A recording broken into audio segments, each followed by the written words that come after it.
It's more of a English नै भइसकेको छ पाइथन त अब in the field of IT एकदम सिम्पल छ, easy to learn, easy to understand छ पाइथन। अनि प्लस एआई चाहिँ अब मेजोरिटी अफ द एआईको काम सबै पाइथनमा हुने रहेछ। मलाई थाहा थिएन पहिला, उम्, ब्रोडेमै सिक्यो यो कुरा। अनि त्यसपछि उम्, एआई फेरि अब ब्रोडेबाट भनौँ न, जस्ट पास आउट भइसकेपछि भनौँ, ब्रोडेबाट उम्, पास आउट भइसकेपछि एआईमा जुन बुम आयो नि, एआईको जुन ट्रेन्ड 81 रेज भयो नि, त्यो उम्, चाहिँ अबको चाहिँ नेक्स्ट ट्रेन्ड आउन एआईलाई रिप्लेस गर्न धेरै गाह्रो छ जस्तो लागेको थियो मलाई। उम्, अब मैले एआई सिकेको चाहिँ अब मलाई एक खालको चाहिँ भनौँ सेक्युरिटी जस्तो भयो क्या। अब लङ टर्ममा चाहिँ मैले यही फिल्डमा गएँ भने पनि मलाई चाहिँ पछि गएर रिप्लेस गर्ने मान्छे भेटाउन अथवा चाहिँ उम्, मलाई रिप्लेस गर्न चाहिँ गाह्रो हुन्छ इन्डस्ट्रीमा भन्ने खालको मलाई एक खालको सेक्युरिटी चाहिँ फिल भयो। त्यही भएर पनि मैले एआई कोर्स चुज गरेको थिएँ। एआई मार्केट भनेको चाहिँ यस्तो खालको मार्केट हो, unless you are well satisfied अथवा भनौँ न एकदम ट्यालेन्टेड छैन भने you can be replaced at any time by AI itself नै।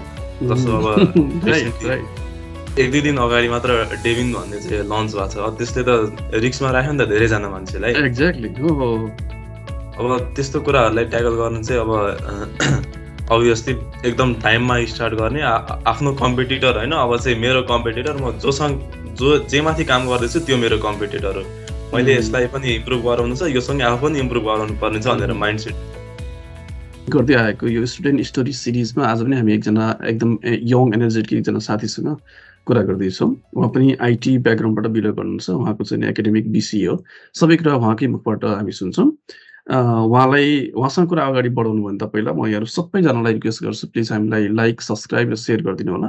यसमा अरू कुनै कमर्सियल पर्पज छैन। जस्ट यो इन्सपिरेसन, केही मोटिभेसन र केही आइडियाजहरू चाहिँ साथीहरूका पुगोस् भन्ने हाम्रो मिसन हो।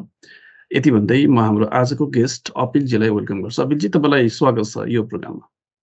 हजुर हजुर, थ्याङ्क यू सर। नमस्ते, गुड मर्निङ। नमस्ते, नमस्ते। के छ, ठिक छ? बिहान शनिबारको बिहान हजुर ठिकै छ सर, रमाइलो भइरहेछ। शनिबार घाम सिधै अब हामी हाम्रो टपिकमा जम्प गर्छौँ। मलाई अलिकति हजुरको एकदम यङ हुनुहुन्छ, एनर्जेटिक पनि देखिरहेको छु होइन? बिहानको टाइममा नभए टाइमै दिँदैन धेरै साथीहरूले, कोही त अहिले सुति पनि रहेको होलान् होइन? तर तपाईँले समय दिइरहनु भएको छ। मलाई अलिकति हजुरको फ्यामिली ब्याकग्राउन्ड अनि एकाडेमिक ब्याकग्राउन्ड अलिकति बताउनुहोस् न। हजुरको पढाइ के हो र परिवार चाहिँ कस्तो ब्याकग्राउन्डको हो? हजुर, मैले चाहिँ +2 फिजिकल साइन्समा गरे हो, फिजिक्स केमिस्ट्री म्याथ, अनि कम्प्युटरमा गरे हो युनिक ग्लोबल कलेजबाट। त्योभन्दा अगाडि मेरो क्लास 10मा अप्सनल म्याथ थियो। अनि मेरो फ्यामिली ब्याकग्राउन्डको कुरा गर्दा चाहिँ मेरो बाबा मिडियामा हुनुहुन्छ, मम्मी टिचिङ गर्दै हुनुहुन्छ, र एकजना नाइस। बहिनी पनि छ। ऊ चाहिँ सानो छ, 6 क्लासमा ऊ पढ्दैछ अहिले। अनि मैले नाइस। चाहिँ बाबालाई यस्तै अब आफ्नो यो मिडिया भएपछि अनलाइन मिडिया हो, त्यसमा अलिअलि हेल्प गर्न भनेर पनि मैले आइटी सेक्टरमा चाहिँ हात हाल्न खोजेको थिएँ। तर फिल्ड छुट्टै पर्यो। आइटी सेक्टर इन जेनरलमा एउटै परे पनि मेरो फिल्ड र बाबालाई चाहिएको फिल्ड छुट्टै परेको छ अहिलेलाई। नाइस। अनि हजुरको पढाइ चाहिँ हजुरले जोइन गर्नुभएको चाहिँ बिसिए रहेछ, यो ब्याचलर इन कम्प्युटर एप्लिकेसन। यतातिर चाहिँ कसरी ड्राइभ गर्नुभयो? परिवारबाट हजुर या बाबाले या मम्मीले या अरू साथी सिनियर दाइहरूले हजुरलाई यो बिसिए राम्रो छ, यो आइटीमा जानुपर्छ भन्नुभएको हो कि तपाईँको आफ्नो स्वविचार, स्वविवेकले आइटीमा चाहिँ आउनुभएको? मैले चाहिँ +2 भनौँ न 12 सकिनुभन्दा अगाडि नै मैले चाहिँ आइटी फिल्डमा जान्छु भनेर डिसाइड गरिसकेको थिएँ। मलाई उहुँ, कुन कोर्स जोइन गर्ने चाहिँ भनेर म डिसाइड गर्न सकिरहेको थिइनँ कि। अनि राइट। 1-2जना सिनियरहरूसँग भेट्दाखेरि, 1-2जना चाहिँ इन्डस्ट्रीमा काम गरिरहेको मान्छेहरूसँग भेट्दाखेरि चाहिँ लास्टमा मैले 2टा अप्सन चाहिँ कि चाहिँ सिएसआइटी कि चाहिँ बिसिए भनेर पाएँ। अनि उहुँ, दुइटैको चाहिँ मैले कोर्स कन्टेन्ट सर स्क्यान गर्दाखेरि मलाई बिसिए बढी प्रिफरेबल लाग्यो, किनभने ओके, कोर्स लाइट वेट छ, प्रोजेक्ट धेरै छ। मलाई इन्डस्ट्रीमा आफूलाई लन्च गर्न चाहिँ बिसिएको प्रोजेक्टले अलिक बढी हेल्प गर्छ कि जस्तो लागेर जोइन गरे हो। गुड। अनि मैले हजुरको यो हेर्दै थिएँ, हेर्दाखेरि हजुरले पाइथन विथ एआई ट्रेनिङ लिएको मैले पाएँ। हुन त अब अहिले एआई ग्लोबल ट्रेन्डमा भएको प्रोग्राम नै हो। र यो ट्रेनिङ लिएको चाहिँ ब्रोडवे इन्फोसिसबाट मैले देखेँ। हामीलाई अलिकति बताइदिनुहोस् न, हजुरले ब्रोडवे इन्फोसिस कसरी थाहा पाउनुभयो? कोही साथीहरूले रेकमेन्ड गर्नुभयो कि या तपाईँले आफै गुगल गर्नुभयो? अलिकति कसरी थाहा भयो ब्रोडवे? ब्रोडवे चाहिँ खासमा मलाई बाबाको एकजना साथीले भन्नुभएको थियो, "तिमीले अब आइटी फिल्डमा जाने हो भने पहिला थ्योरी भन्दा नि इन ह्यान्ड प्र्याक्टिसबाट सुरु गर्नुपर्छ। त्यसको लागि उहुँ, ब्रोडवे इन्स्टिच्युट छ, त्यहाँ नजिकै छ, तिमी बसेको ठाउँबाट नजिकै छ, तिमीलाई सजिलो हुन्छ" भन्नुभयो। कोर्स पनि ओके। उहाँले नै रेकमेन्ड गर्नुभएको थियो। पाइथन विथ एआईको कोर्स पनि उहाँले नै रेकमेन्ड गर्नुभएको थियो मलाई। नाम भन्नु मिल्छ बाबाको साथीको नाम? हजुर, तुरुप सङ्ग्रौला। रूप सङ्ग्रौला। रूप सर हजुर यदि हामीलाई सुन्नुभयो हजुरले यो भिडियो हेर्नुभयो यहाँलाई धेरै धन्यवाद भन्न चाहन्छु। Thank you so much. हाम्रो अपिलजीलाई कोर्स समेत रेकमेन्ड गर्नुभएछ, ब्रोड इन प्रोसेस पनि रेकमेन्ड गर्नुभयो। यहाँलाई धेरै धन्यवाद। ओके भनेपछि ब्रोडवे चाहिँ हजुरलाई बाबाको साथीले रेकमेन्ड गरेर थाहा भयो। जब बाबाको साथीले रेकमेन्ड गर्नुभयो त्यसपछि हजुर ब्रोडवेमा त जानुभयो होला होइन? हजुर, म त्यसको जानुभन्दा पहिला कस्तो इमेज थियो हजुरको? जानुभन्दा पहिला कस्तो इमेज थियो? गएपछि के पाउनुभयो? किनभने एभरेज साथीहरूले कुरा गर्दाखेरि इन्स्टिच्युट भन्नासाथ अहिले पनि एकदमै नर्मल तरिकाले सोचिरहेको हुन्छ होइन? अब त्यही नर्मल वेमै ब्रेनमा त्यो खालको मेसेज गएको छ। तपाईँले चाहिँ के फरक पाउनुभयो? तपाईँले जानुभन्दा पहिला मनमा भएका कुरा, ब्रेनले सोचेको कुरा र त्यहाँ गइसकेपछि? मैले जानुभन्दा पहिला चाहिँ यसो हल्का ब्रिफ रिसर्च गरेँ होइन। ए रिच हिस्ट्री रहेछ ब्रोडवेको अनि भनौँ न फिजिकल इन्फ्रास्ट्रक्चर वाइज चाहिँ मैले सोचेको भन्दा एकदमै धेरै नै डिफ्रेन्ट पाएँ। मलाई लागेको थियो काठमाडौँको ट्युसन सेन्टर जस्तै होला, क्लासरुम हुन्छ, अगाडि अब प्रोजेक्टर हुन्छ व्हाइट बोर्डको साटो अनि त्यहाँ गएर टिचरले सिकाउँदै हामीले आफ्नो डिभाइसमा गर्ने हो जस्तो लागेको थियो। बट त्योभन्दा ओके। धेरै डिफ्रेन्ट थियो भनौँ न। क्लासरुम भन्दा नि it was more of a साथीहरू भेटेर गफ गर्दै सिकेको जस्तो थियो। त्यो एकदम भनौँ रमाइलो लर्निङ एक्सपिरियन्स भयो मेरो लागि। ओके। एक्सपेक्ट गरेको भन्दा धेरै राम्रो भयो। थ्याङ्क यू सो मच यसको लागि। म अब अलिकति यो डिटेलमा आउँछु। यति धेरै कोर्सहरू छ होइन? अब जस्तो इभन ब्रोडवे इन्फोसले हरेक हप्ता अ, बाइ विकली, विकली पनि हामी नयाँ कोर्सहरू पढाइरहेको हुन्छौँ। हरेक हरेक अहिले पनि हजुरले हेर्नुभयो भने मोर देन 40 भन्दा बढी कोर्स अपकमिङ क्लासेसमा देखिन्छ। यति धेरै कोर्सहरू गर्छौँ र इन टोटलमा हामीले 100 भन्दा बढी कोर्सेस रन गर्छौँ। त्यो पनि यहाँहरू जस्तो साथीहरूलाई आइटी इन्जिनियरिङको र नन आइटीको लागि पनि हामी सबैलाई कभर गर्छौँ। तर यो पाइथन विथ एआई नै किन? यसको अलिकति डेप्थमा बताउनुहोस् त, व्हाई पाइथन? पाइथन त अब it's more of a English नै भइसकेको छ। पाइथन त अब in the field of IT एकदम सिम्पल छ, easy to learn, easy to understand छ पाइथन। अनि प्लस एआई चाहिँ अब मेजोरिटी अफ द एआईको काम सबै पाइथनमा हुने रहेछ। मलाई थाहा थिएन पहिला, हुँ, ब्रोडेमै सिक्यो यो कुरा। अनि त्यसपछि हुँ, एआई फेरि अब ब्रोडेबाट भनौँ न जस्ट पास आउट भइसकेपछि भनौँ, ब्रोडेबाट हुँ, पास आउट भइसकेपछि एआईमा जुन बुम आयो नि, एआईको जुन ट्रेन्ड एक्कासी रेज भयो नि, त्यो हुँ, चाहिँ अबको चाहिँ नेक्स्ट ट्रेन्ड आउन एआईलाई रिप्लेस गर्नु धेरै गाह्रो छ जस्तो लागेको थियो मलाई। हुँ, हुँ, अब मैले एआई सिकेको चाहिँ अब मलाई एक खालको चाहिँ भनौँ न सेक्युरिटी जस्तो भयो क्या। अब लङ टर्ममा चाहिँ मैले यही फिल्डमा गएँ भने पनि मलाई चाहिँ पछि गएर रिप्लेस गर्ने मान्छे भेटाउन अथवा चाहिँ हुँ। मलाई रिप्लेस गर्न चाहिँ गाह्रो हुन्छ इन्डस्ट्रीमा भन्ने खालको मलाई एक खालको सेक्युरिटी चाहिँ फिल भयो। त्यही भएर पनि मैले एआई कोर्स चुज गरेको थिएँ। एकदमै राम्रो। सबैजना साथीले बुझ्ने तरिकाले भनिदिनु भयो यसको लागि थ्याङ्क यू। अनि हाम्रो चाहिँ नि ब्रोड इन प्रोसेसमा हामीसँग जतिजना मेन्टरहरू हुनुहुन्छ, इन्स्ट्रक्टरहरू हुनुहुन्छ, उहाँहरू भनेको चाहिँ सबै इन्डस्ट्रीमा काम गरिरहेको, रियल टाइम काम गरिरहेको सरहरूले पढाउनुहुन्छ। अनि अर्को चाहिँ हामीलाई अलिकति डिटेलमा बताइदिनुहोस् त, हजुरको मेन्टरको एक्सपिरियन्स कस्तो रह्यो? हजुरलाई हाम्रो मेन्टरले कसरी गाइड गर्नुभयो नम्बर 1। नम्बर 2 ओभरअल क्लासरुममा इन्टरेक्सन अरू विद्यार्थीहरूसँग, अरू साथीहरूसँग कसरी भयो? नम्बर 3 मा प्रोजेक्टहरू कसरी सरले हेल्प गर्नुभयो? र अरू चाहिँ अरू सफ्ट स्किलको कुराहरू इन्टरभ्यूमा यस्तो-यस्तो कुराहरू हुन्छ, हुँदैन। ओभरअल कसरी गाइड गर्नुभयो हामीलाई इन टोटलमा बताइदिनुहोस् न, क्लासरुमको एक्सपिरियन्स? मेरो चाहिँ अब मलाई 3 जना मेन्टरहरूले पढाउनु भयो। बिचमा मेरो अलिकति ब्रेक भयो। पाइथनको 1 मन्थ सकेपछि मेरो ए भेली बाहिर जानुपर्ने भएर ब्रेक भएको थियो। मलाई पाइथन चाहिँ हाम्रो अनिश थपलिया सरले पढाउनु भएको थियो। उहाँ एकदम फ्रेन्डली हुनुहुन्थ्यो उहाँ सरसँग म अहिले पनि कन्ट्याक्टमै छु। बेला-बेला मैले लेखेको ब्लग पोस्टहरू सरले पठाउँदै गर्छु। त्यसपछि सेकेन्ड फेजमा चाहिँ मलाई अलिकति आयुष सरले पढाउनु भयो। त्यसपछि ओके। ब्रेक भयो। आयुष अधिकारी सरले पढाउनु भयो। उहाँ सरसँग पनि एकदम रमाइलो भयो। किन भन्दाखेरि अब हामी अधिकारी भएपछि यसो अलिकति यो पनि अधिकारी रहेछ भन्ने तरिकाले गइयो अँ, होइन। त्यसपछि ओके। आयुष सरको क्लासमा 1 विक जति गएपछि मेरो निकै लामो ब्रेक भयो। यता इन्ट्रान्सको पनि तयारी गर्न थालेँ मैले। हुँ, अनि हुँ। ब्रेक भयो।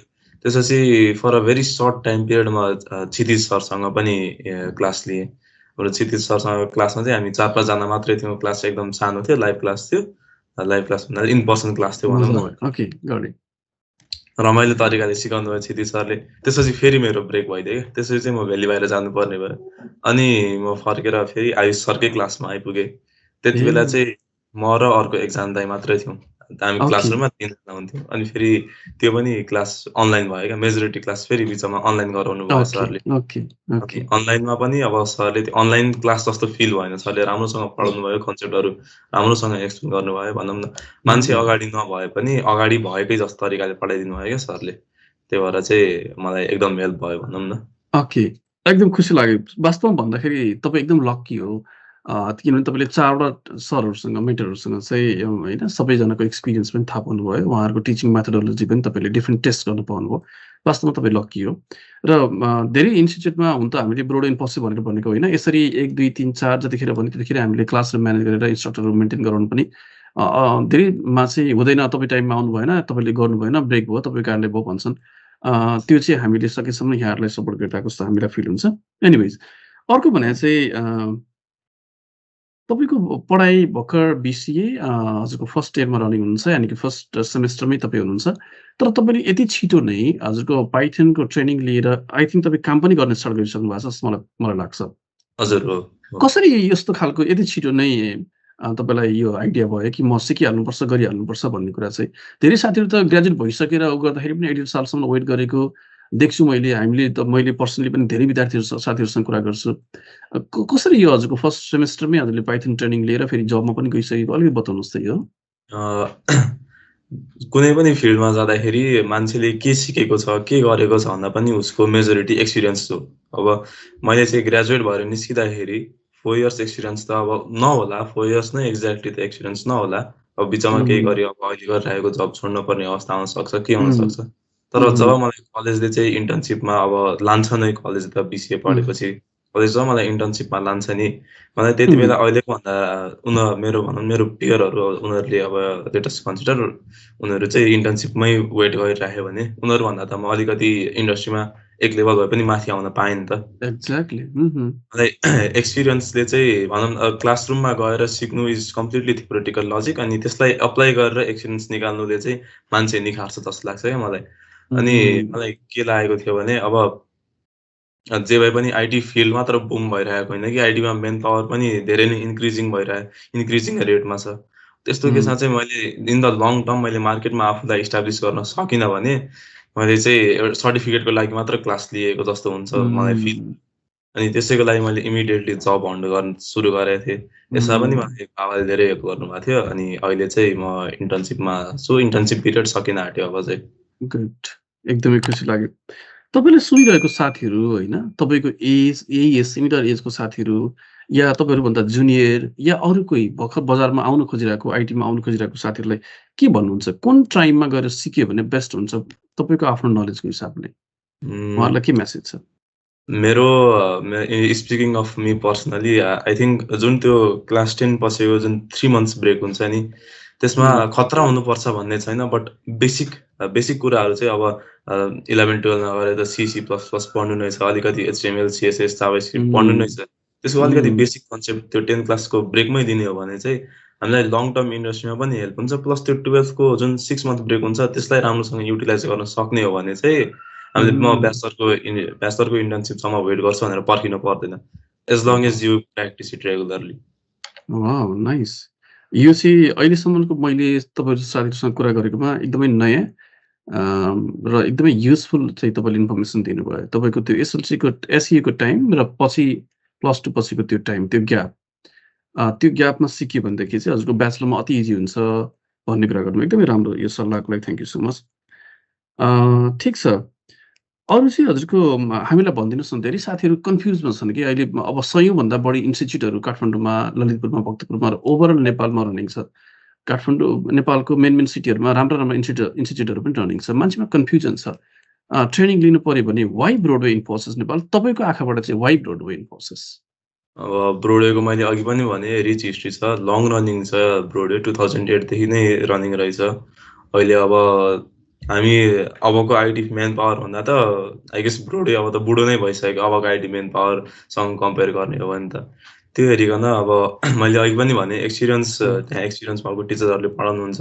हजुरले पनि भन्नुभयो इन्डस्ट्रीमा काम गरिरहेको टिचरहरूसँग सिक्नु र इन्डस्ट्रीमा काम नगरिरहेको टिचरहरूसँग सिक्नुको फरक के हुन्छ भन्दाखेरि इन्डस्ट्रीमा काम गरिरहेको टिचरहरूले चाहिँ ल है अब यो टेक्नोलोजी आउँदैछ, यसमा रिसर्च गर्नु भनेर हामीलाई गाइडलाइन गर्न सक्नुहुन्छ क्या, जुन चाहिँ ब्रोडवे इन्फोसिसले राम्रोसँग प्रोभाइड गरेको छ। मैले इन्टर्नसिप ब्रोडेबाट सकेर मैले सुरु त गरिसकेको थिएँ, तर त्यसपछि पनि मलाई ब्रोडेबाट चाहिँ कन्ट्याक्ट गरेर हजुरलाई चाहिँ इन्टर्नसिप पाउन कहीँ कतै इन्टर्नसिप अरू जब अफर पाउन गाह्रो भयो भने यु क्यान कन्ट्याक्ट अस भनेर चाहिँ मलाई कन्ट्याक्ट गर्नुभएको थियो। यसरी फलोअप गर्दा आई थिङ्क थोरै नियर टु नन नै हुन्छ होला सायद इन्स्टिट्युटहरूमा पनि। So that's why I think you guys should go to Broader Infosys for your IT training in the long run. Thank you so much. अर्को एउटा इम्पोर्टेन्ट कुरा चाहिँ हुन त अहिले भर्खर हजुरको आफ्नो पढाइ चल्दैछ, इन्टर्नमा जानुभएको छ, फर्दर अब त्यसपछि जबमा पनि जब गर्नुहुन्छ त्यो आई बिलिभ। अब तपाईँ यसो हेर्दाखेरि एकदमै बढी रिसर्च गर्ने, इन्फर्मेसनहरू ग्यादर गर्ने, एप्लाइड गर्ने टाइपको देख्छु मैले मेरो आफ्नो पर्सनल ओपिनियनमा। तपाईँले रिसर्च त डेफिनेटली गर्नुभयो होला। पाइथन एआईको मार्केट नेपालमा कस्तो खालको डिमान्ड छ, कति कम्पनीहरूले यो हायर गरिरहेछ, के देख्नु भएको छ, अनि बाहिर के छ एउटा कुरा। अर्को कुरा चाहिँ तपाईँले रिसर्च गरेको अनुसार इन्कम वाइज, स्यालेरी वाइज पनि करियर पछिको लागि कस्तो देख्नु भएको छ? एआई मार्केट भनेको चाहिँ यस्तो खालको मार्केट हो, unless you are well satisfied अथवा भनौँ न एकदम ट्यालेन्टेड छैन भने you can be replaced at any time by AI itself नै। जस्तो अब रिसेन्टली 1-2 दिन अगाडि मात्र डेभिन भन्ने चाहिँ लन्च भएको छ। अब त्यसले त रिस्कमा राख्यो नि त धेरैजना मान्छेलाई। एक्ज्याक्टली। अब त्यस्तो कुराहरूलाई ट्याकल गर्नु चाहिँ अब अभियसली एकदम टाइममा स्टार्ट गर्ने। आफ्नो कम्पिटिटर होइन, अब चाहिँ मेरो कम्पिटिटर, म जे माथि काम गर्दैछु त्यो मेरो कम्पिटिटर हो, मैले यसलाई पनि इम्प्रुभ गराउनु छ, योसँग आफू पनि इम्प्रुभ गराउनु पर्ने छ भनेर माइन्डसेट भनेको। तपाईँले भने त अहिले त एआई नै कम्पिटिटर भइदियो, ह्युमन भन्दा नि एआई नै कम्पिटिटर भयो। अब चाहिँ आइटी फिल्डमा ह्युमन मात्रै कम्पिटिटर भएन कि, त्यसमा अब थर्ड पार्टी भनौँ न एआई आइदियो क्या। एउटा एआईको सब्सक्रिप्सनलाई यदि 2जनाको तलभन्दा सस्तो पर्छ र उसले क्यापेसिटी पनि उतै राख्छ भने त इन्डस्ट्रीले अभियसली एआईलाई बढी प्रिफर गर्छ नि त। सही कुरा। एआईको चाहिँ भनौँ न प्रोडक्टिभिटी एआईसँग हामीले म्याच गर्न सक्दैनौँ, बिकज 2-3टा वर्डको भरमा 2-3टा एकदम भेग इन्स्ट्रक्सनको आधारमा हामीले सबै काम गर्न सक्दैनौँ। बट उसले सल्भ गर्न नसकेको प्रब्लम हामीले सल्भ गर्नुपर्छ क्या। जस्तो लेटेस्ट टेक एन एक्जाम्पल होइन, डेभिनको बेन्चमार्क हेर्ने भने गिटअपको 13% चाहिँ इस्यु उसले सल्भ गरेको छ। हामीले यसले 13% इस्यु सल्भ गर्यो भनेर नहेर्ने कि ओके बाँकी 80% इस्यु छ, म तिनीहरू सल्भ गर्नुतिर जान्छु, यसले सल्भ गर्न नसकेको इस्यु चाहिँ म ह्यान्डल गर्छु भनेर हेर्ने हो भने चाहिँ एआईलाई त्यस्तो डराउनु पर्ने खालको छैन, as long as you know how to use it properly. अब नयाँ टेक्नोलोजी आइरहेको जस्तै गुगलले चाहिँ त्यो 1.5 मिलियन टोकन विन्डोको जेमिनाई लन्च गर्यो, त्यसको लागि अब कसरी अप्लाई गर्ने फर अर्ली एक्सेस, कसरी चाहिँ स्टुडेन्ट अकाउन्टहरूबाट कसरी युज गर्ने, त्यो कुराहरू चाहिँ हामीले रिसर्च गरेर लङ रनमा लान सक्दाखेरि एआई फिल्ड नेपालमा मात्र होइन वर्ल्ड वाइडमा एकदमै राम्रो छ। एन्ड टकिङ अबाउट स्यालेरी, अब यतिको भास्ट इन्डस्ट्री भएपछि अब अभियसली ट्यालेन्टेड हुन परिहाल्यो। when you are talented you will get a very good salary, त्यसको स्यालेरीको टेन्सन छैन एआई फिल्डमा। एकदमै लजिकल होइन, तपाईँको चाहिँ एकदम साइन्टिफिक वेमा एन्सर दिनुभयो, एकदम खुसी लाग्यो। लजिक छ तपाईँले दिएको कुरामा र सबै कुरा यो ट्रुथ नै हो। एकदम खुसी लाग्यो अपिलजी होइन, तपाईँले हामीलाई टाइम दिनुभयो बिहान शनिबारको टाइम। म जाँदै तपाईँको यो बिसिए एकदमै राम्रोसँग फ्यान्टास्टिक वेमा यसलाई कम्प्लिट गर्नुहोस्, मेरो र बडो इन्फोसिसको शुभकामना छ। र यो इन्टर्न पछि जबमा तपाईँ डेफिनेटली जानुहुन्छ, गएपछि फेरि हामीलाई एकछिन नक गर्नुहोस्, किनभने हामी पनि खुसी हुन्छौँ तपाईँले गइसकेपछि। ओके, यहाँको समयको लागि थ्याङ्क यू सो मच। फेरि पनि नेक्स्ट सिरिजमा नेक्स्ट तपाईँको अर्को लेभलको जब गर्नुहुन्छ गरेर फेरि पनि हामी कुरा गर्छौँ। यहाँको समयको लागि धेरै धेरै धन्यवाद। Broadway Infosys, inspiring growth. An ISO 9001:2015 certified IT learning center. Phone 4117578. Sri Ganesh Marga, Subidhanagar, Tinkune, Kathmandu.